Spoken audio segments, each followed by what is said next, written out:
So in this video, I'll be discussing about for loops in Python. So basically for loops are used for iteration.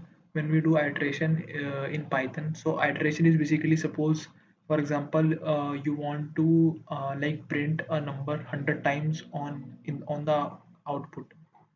But like the general way which you will be trying to do is that you will be using print statement, and you will be using colon, and you will be writing 100, like print statement you will be writing 100 times on your program.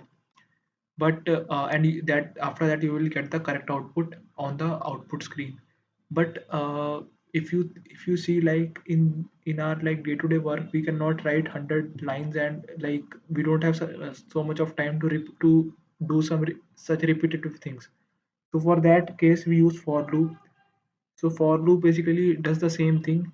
Instead of you writing 100 lines, the for loop will do iteration of the same line for 100 times, and it will give the same output. So whatever, like for loops are basically used for iteration. And like basically how what thing we use in for loop is called range.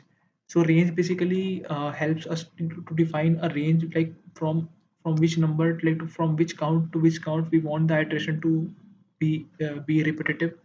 So that is the use of range function in Python.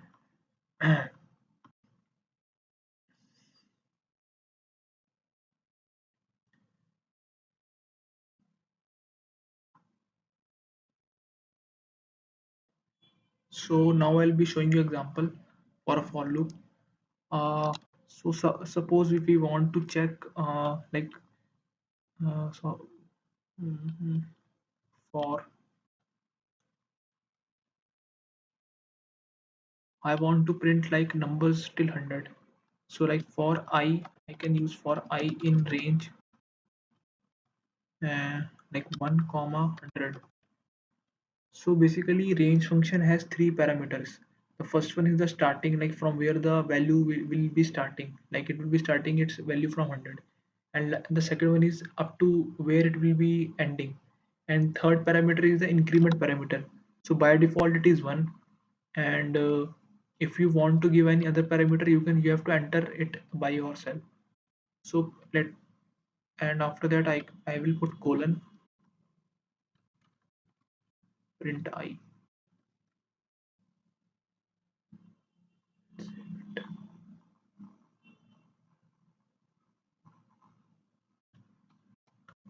Loop.py.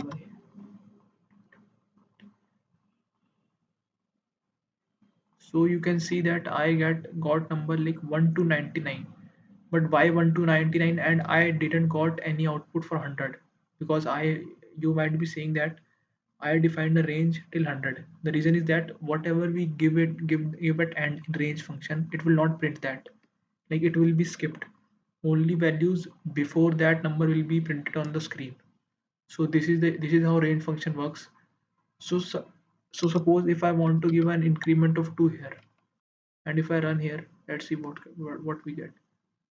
So now you can see we get values by increment of 2, because we specified the increment parameter as 2 in the screen.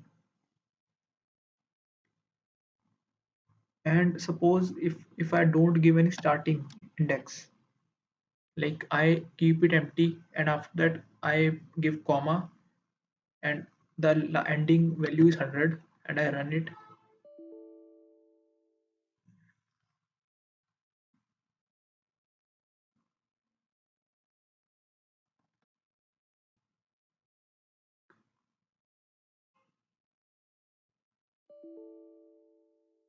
It's showing invalid syntax. A minute.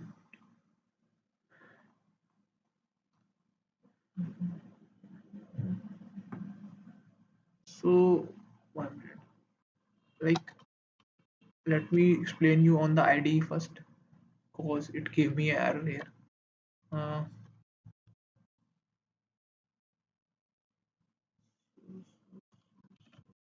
so like no need to give actually comma. You have to just like if you type 100 here. So you can see it is giving range 0 to 100. It means if you don't give anything, the starting value is by default 0 in the parameters.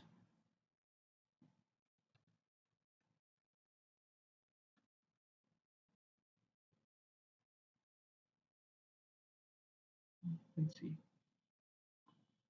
You can see it is the same. So if I give try to do the same here, uh,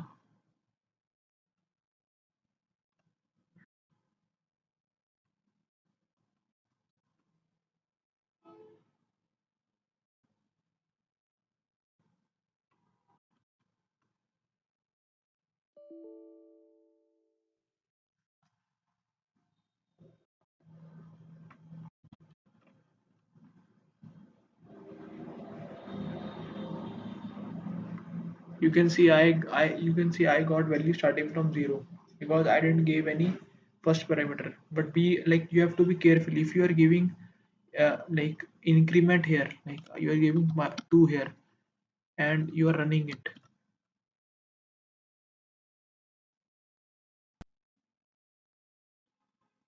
then it will not give any output because now it is pretending that this is the first value and this is the second value, and it have like the program have to increment up to 2, but 2 is less than by default less than 100, so it will not perform any operation.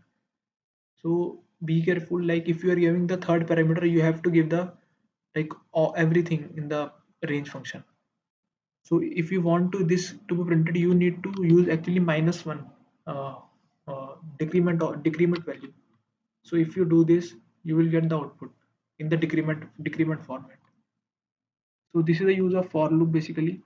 So for loop is basically used for iteration, and the range function is which we are using to actually get the values from like whatever range we want and how much time repetitions we want in the program. So this is the basic use of for loop. uh, hope guys you liked the video about the for loop in the Python language.